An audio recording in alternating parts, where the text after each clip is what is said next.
How's everybody doing today? Out working on my future woodshed. Got the tarp off and digging some holes to get all the posts set, and I thought I'd bring you along and kind of take you through the process on what I'm going to do and how I'm going to do it. So welcome back, and I guess we'll get started. Alright guys, so what I've done here is I went ahead and dug my first hole there, and these are going to be my posts for my corner post, and then also some of those really long smaller ones like that one, and this one here is going to be for my roof purlings. So what I've done is, like anybody else, you just dig a hole, and whatever size that your post is going to be, you always want to make sure you dig it just a tad bit wider. And like this post right here is going to be, it's going to be right at 10 to 11 inches on that one. So what I've got here is right around a 12 inch hole by 12 inch. And then typically where I live at, I just usually want around 18 inches depth. And this one here is actually going to be a little bit deeper than that. It's going to be sitting right around 24 inches. And then what I'm going to do is I'll put about 3 to 4 inches of quickcrete at the bottom of that, and I'll put it in there dry. That's kind of how I built all my pole barns in the past. Is I'll just put it in there dry, and I'll take a sledgehammer and I'll just tap it in there dry. And once I get it nice and set, then what I'll do is I'll just put my post right in on top of that, and instead of mixing up the quickcrete, setting the post and letting that dry before you can set the post, what you can do is just put it in there to dry, and the moisture, it will wick the moisture from the ground and actually set that concrete up. That way you don't have to stop working, you just keep on moving on. So that's what I'm going to do. This is going to be my first hole of 4, and we're going to get this thing built and take you through the process. Let me show you everybody what this post hole digger that I have. It's really cool. It's an old one. I actually got this from my uncle. He gave it to me, and actually it was passed down, I think, to him from his family.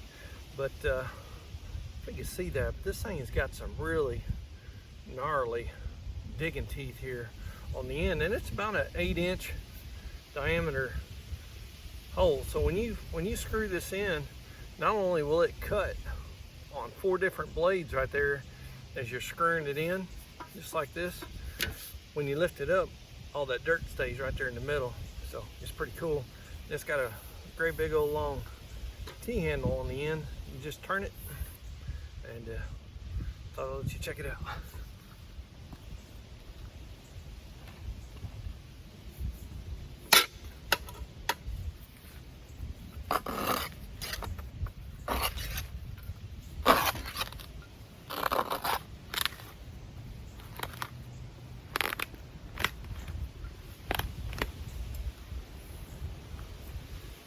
See how it holds the dirt? Pretty cool.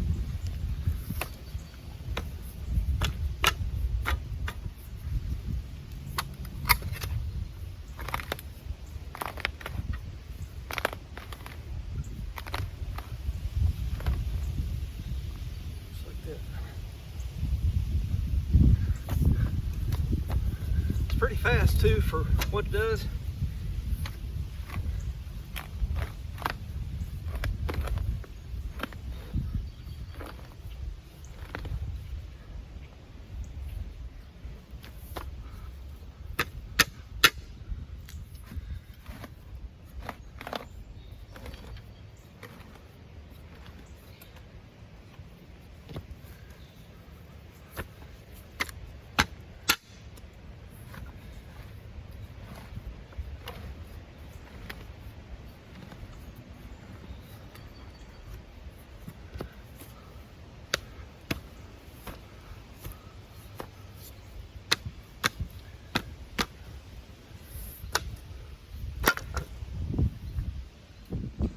So those 3 scoops right there that you guys just saw me do, let's see how deep that is.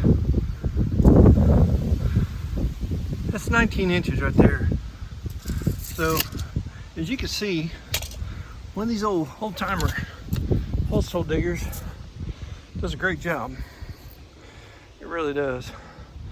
That's the amount of dirt to come out of there.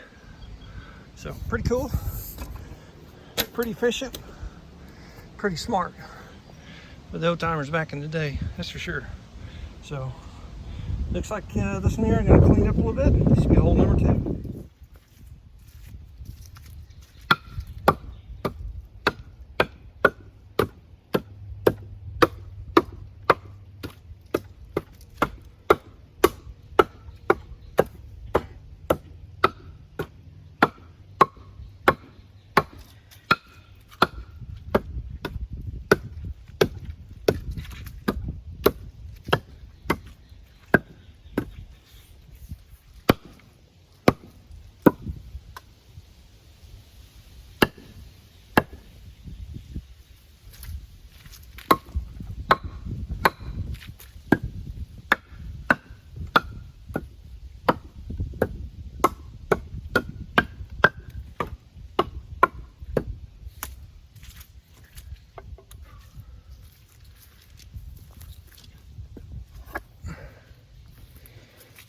So what I've got here is this is where my other post is going to go, and I'd stacked my wood too far out. So anyhow, had to hit them back in, and that way now I should be able to dig my hole where I need to be. Hole number 3 done. As you can see, that one there has got a lot of water in there.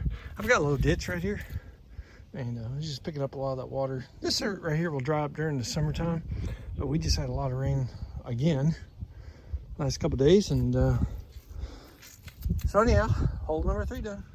All right, here's hole number 4 right here. And man, there's a lot of roots in here, all kinds of roots. So if you guys have problems with roots, just make sure you got a nice little spade shovel around.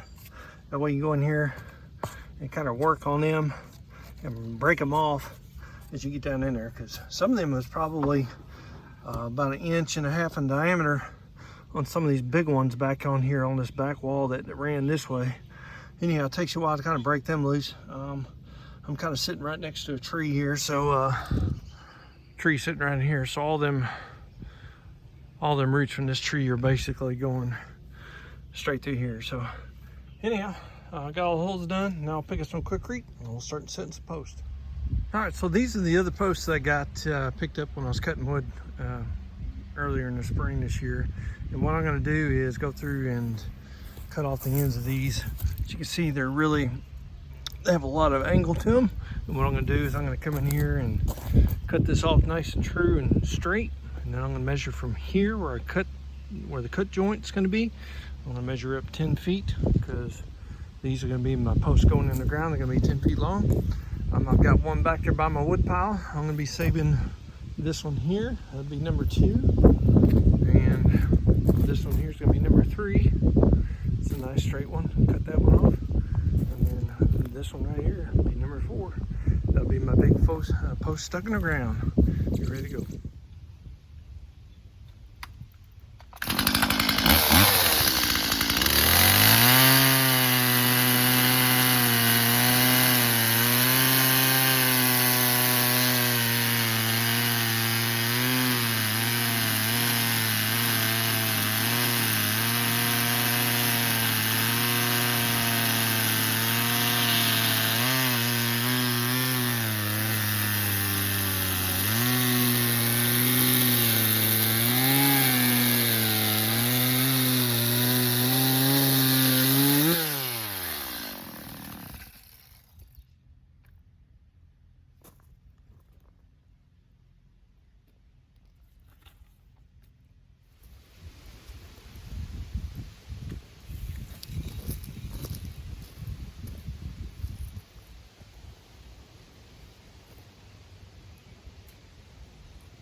All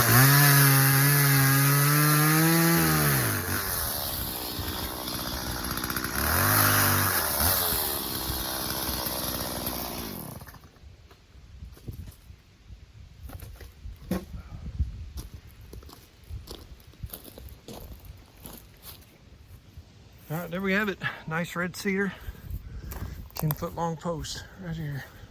Nice and straight too. It's gonna be perfect. So we've got a couple more to do, and we'll be all set.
All right, there we have it.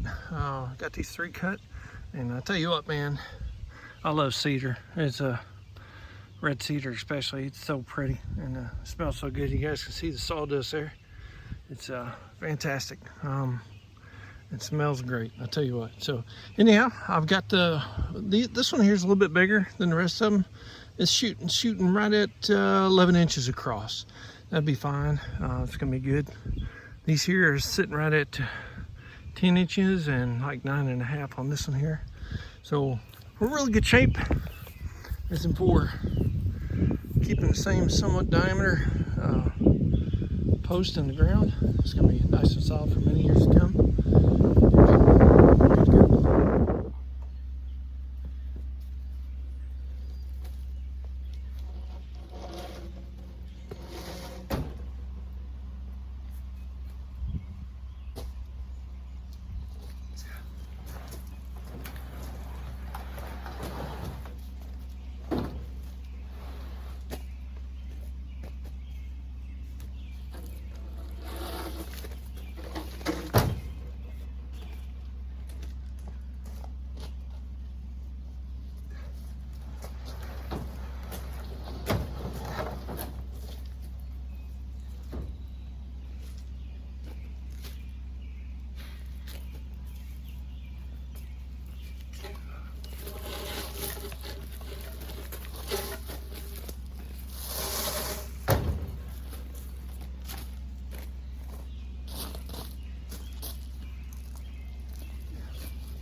So what we're going to be doing is setting these posts. I've went ahead and dug the holes, what you guys have seen, and now we're going to be putting in some concrete down at the bottom and get ready to set these posts in the ground, and got a level, and we're ready to roll.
Here's my little stick.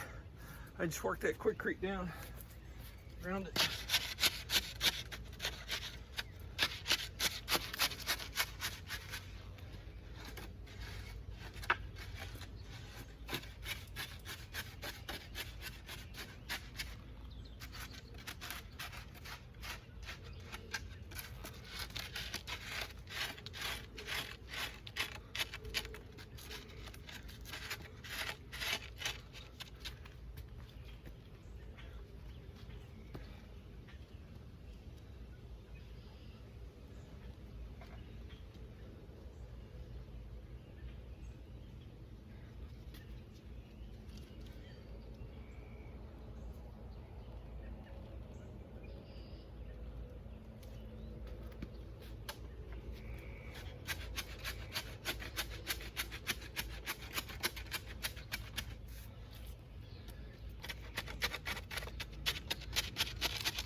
What you do, you just keep on working that post with that quickcrete on there.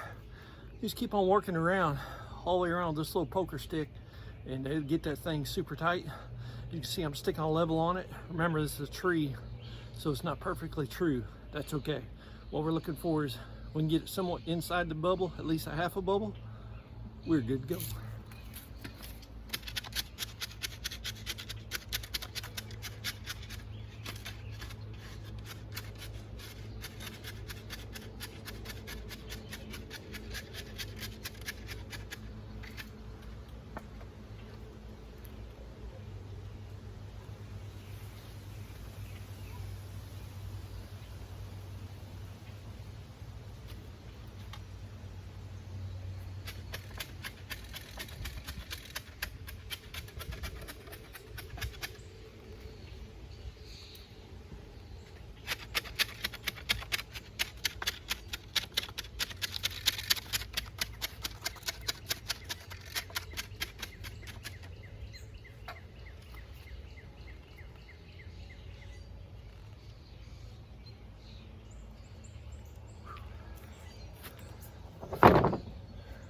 So yeah, so it looks like there, guys.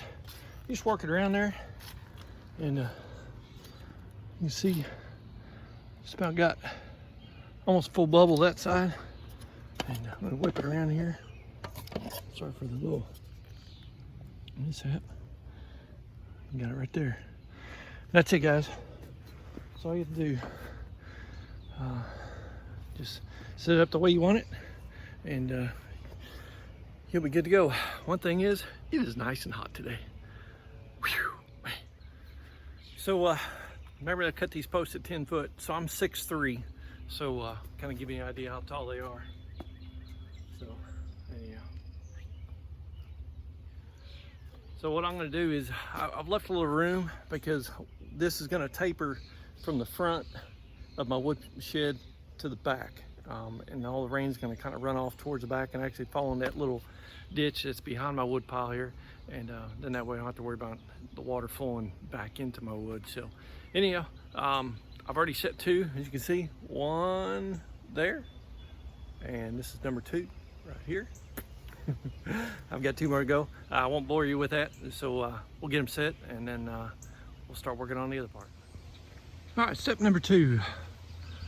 So anyhow, got my 2 header boards up. They're actually a true 2x4 rough cut sawn oak. Got 2 of them up there. That's gonna be my header boards. That's what my purlins are gonna run from here back to the backside. I'll probably space them out 24 inches all the way through here. And what I did here is I just made a little shelf, measured 8 feet from this concrete that my wood sits on up to here, cut in a notch because these posts are not perfectly round, so had to make a slight adjustment with the chainsaw there. Did the same side here as well. Not only that, but man, you've got a nice little shelf for all that weight to sit on. As you can see, that one there is a tad bit more than 2 inches, but hey, it's rough sawn oak, perfect. Makes it look rugged. That's what I want it to look like. Get it nice and level going across, and we'll be getting ready to move to the backside.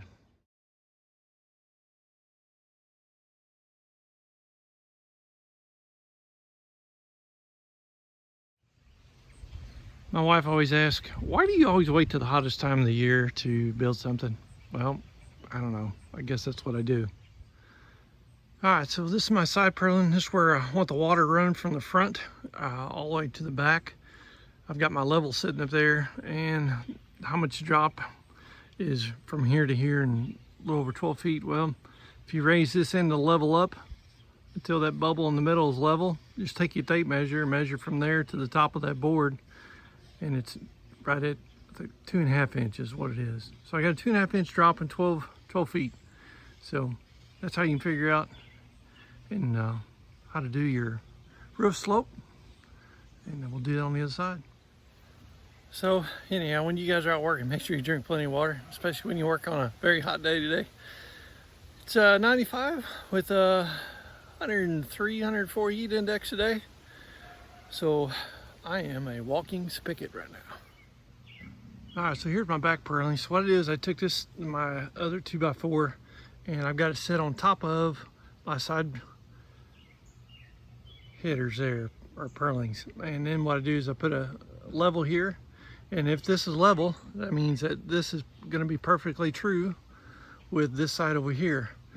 It's not, it's a 1/4 inch low on this end, so I'll loosen up these screws, bump this up a 1/4 inch, and everything will be all set, ready to go. And then what I'll do is I'll cut the end of that, and it'll slide right in there, and it'll slide right in there, and actually get screwed to this 2x4 along with the post on each side. And folks, if you don't have a chainsaw, you got to get a chainsaw if you're going to do a project like this.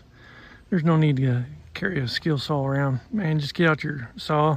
If you got little knobs or something that you need to cut off, especially where your boards are going to sit up flush against, whack them off. Skill saw just isn't going to cut it. Maybe a sawzall, but anyhow, get you a saw. Pick one up cheap somewhere. It'll be really handy for you. All right, everybody. So anyhow, I'm gonna go ahead and shut it down for today. Man, it's stinking hot. So I'm gonna go get some water, and let me kind of show you what it all looks like this evening. All right, so I've got everything. I've got 2 2x4s there stacked up, 2 2x4s there stacked up with my roof purlins running that way. And I'll come back and I'll take my saw up here on top of this and cut that post off, level with them 2x4s, and trim off this piece right there, and go down there and do the same thing. I'm going to trim that piece off there and cut the top of the post off. And then basically from there, I am going to be putting in a couple little scab pieces. Everywhere my 2x4s are going to run from the front to the back, I'm going to put a 2x4 scab right underneath there, just give it some extra support. And also do it back here on the bottom, put some scabs right underneath where them 2x4s are. So anyhow, whoo, time for some.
you guys have to do some work, especially on decks and wood or anything, you need to get these right here. Torx heads, those are phenomenal. They do have a square head too as well that goes in there. Don't use Phillips, they don't work, especially if you want to take it apart later on. They'll strip them. So Torx heads, I love them.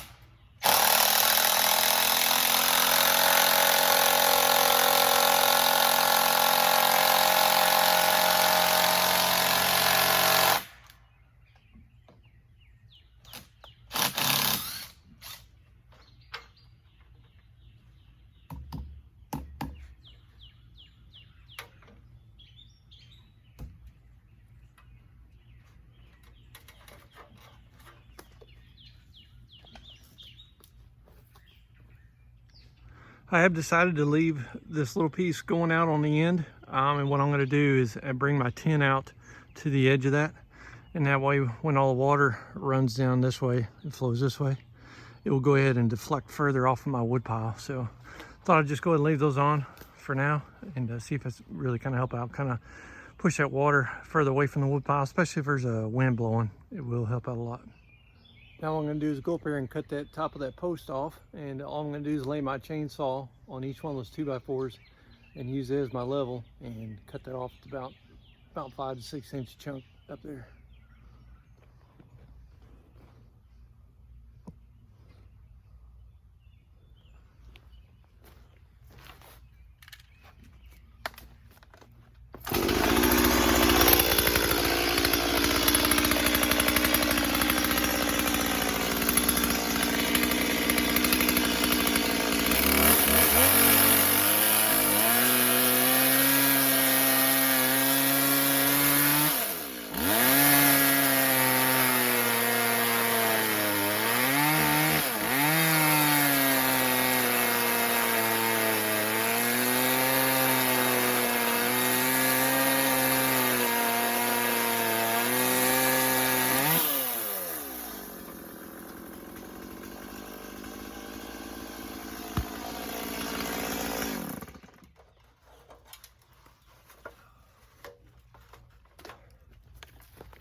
All right, good deal. So anyhow, got it all cut level, top of this board on both sides.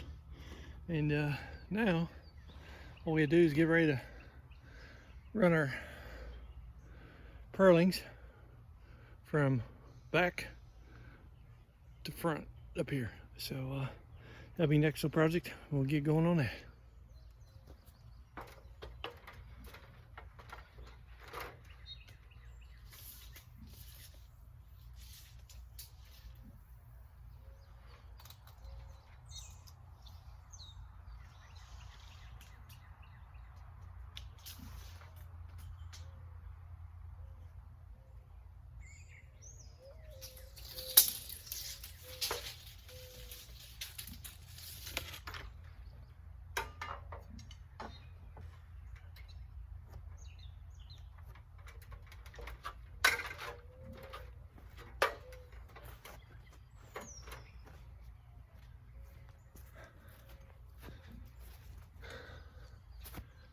So I started right there and I measured this way, and every 2 feet I put a mark, and every 2 feet that's where another 2x4 is going to be skirt in to this header board and run back there to the back. So every 2 feet, and it's going to fall perfect.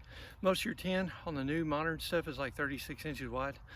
Some of the older stuff is like 2 foot wide, so it just depends on what you have. So figure out what kind of tin you want, and I always go 2 foot wide on the pole barns and such that I built, and this right here will work out good for you.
Tell you what, that's a nice big chunk of oak right there. About 2.5, 2.25, 2.5 inches thick. Nice stuff. Stuff will last a long time.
Ooh, I'll tell you what, that oak right there is pretty tough.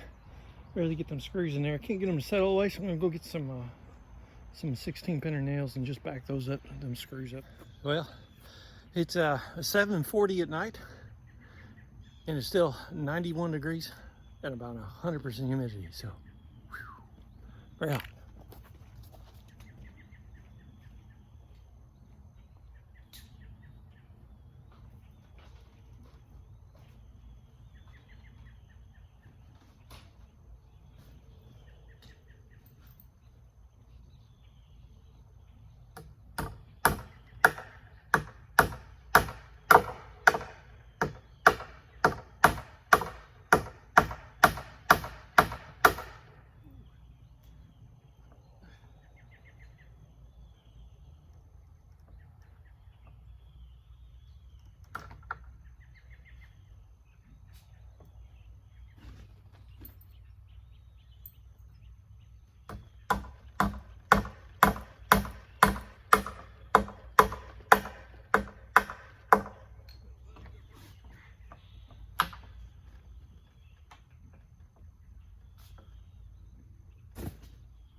Well, my batteries are dead. So them ring shank pole barn nails, 6-inch, I only get them halfway in that board and then they bend over. Every single one of them, that wood is so tough with those ring shank nails. So I'm gonna let my battery charge up. I may even have to pre-drill them a little bit, take them screws back out for that to go all the way up in there and get tight. So anyhow, we'll try it again tomorrow.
All right, guys, so on the inside up there, I've run me a 2x4 on the bottom edge.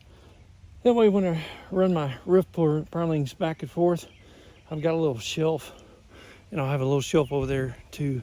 It's gonna make it so much easier getting them great big old heavy 2x4s up there, especially since they're oak.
Okay, so that's number 2, and now I'm going to take some measurements from here to over there, and I'll get my measurements and I'll start cutting up some purlins.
So anyhow, got that one up there.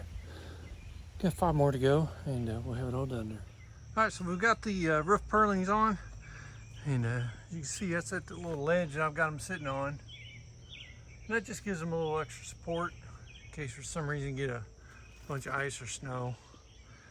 And basically, that's about it, guys. I think earlier on in the video, I was gonna run the purlings from the front to the back, but I was like, man, why do that? And if I have to do that, I'd have to buy some 1x4s and then run across there. So anyhow, I just changed up my direction on my roof purlings. That way my 10 is gonna go like this towards the back. And now I've got these every 2 feet going down through there for all my screws. So anyhow, guys, hope you all enjoyed the little woodshed build. I am still in the process of looking for some old used barn metal that's going to go on top, and I'll find some of that shortly. I think that the black tarp that I had on the wood itself, I'm just going to drape it on top of the roof now and use that until I get some barn metal. So anyhow, that's a cheap way to build a shelter for your wood pile. I do have some, those are standard 2x4s. I did have them laying underneath my tarp to kind of keep the rain from puddling up, so the rain would go to the back. So I've got about, I don't know, $12 in 2x4s, about $10 worth of screws, and about 22 bucks worth right here, guys. Not too shabby, right? So a little hard work, a little moving some posts around, find some cedar posts, and all these right here, the sawmill wood, oaks, got those for free. Kind of worked out a deal, had some extra wood, gave it to a guy, and got some wood, some 2x4, some real 2x4 by oaks, really good. That was 14 feet long, 2x4, a true 2x4 by 14 oak wood. So anyhow, hope you all enjoyed the little build. I did. I'm gonna be excited about finding some old barn wood put on top, and I'm gonna be all set, ready to go for this winter and for many years to come. So everybody, thanks for watching. If you haven't already, hit the like and subscribe button for me. I sure appreciate it. And man, God bless you all. You all have a great day, and we will see you soon.